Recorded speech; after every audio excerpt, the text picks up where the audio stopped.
Is there a history in the ancient documents of of baptism prior to John the Baptist among God's people? Why would John suddenly decide to start dunking people? Yeah, baptism is what you would do to change your lifestyle. So if you recognize that you are repenting of your sins, you've been wrong, you would go to somebody and be baptized for the remission of sins. It doesn't mean that the baptism fixed your sins. It's you doing this as a public show that you're changing what you're going to do.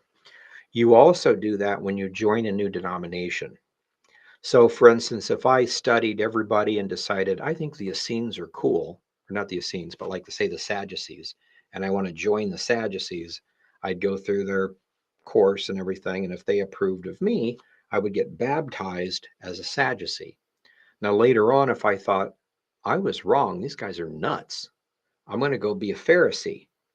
I would go study with them, talk to them, and then if they accepted me, I would be rebaptized, showing I leave their authority and I'm now one of these. And that happens occasionally. And same thing when you go to get married, you have to be obedient. The woman has to be obedient to her father and whatever's going on at home.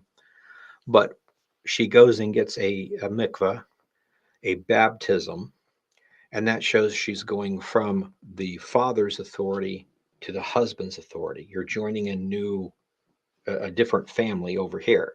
Maybe the Judahites do one thing and the Benjamites do another, do it totally opposite. Well, you've now went from this one family to another. You don't pay attention to this anymore. You do that. So there's remission of sins, joining another group, getting married, and there's probably other things too. But the baptism is just a way of showing that you do something like that. There was a break off in the first century that thought baptism actually got rid of your sins.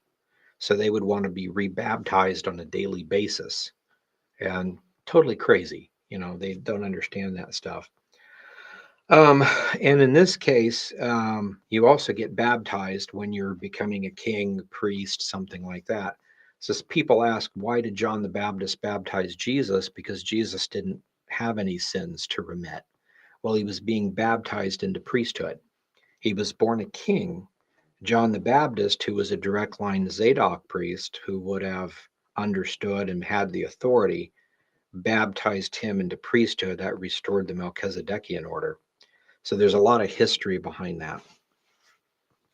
But yeah, basically that's the concept of baptism. So it goes way, way back.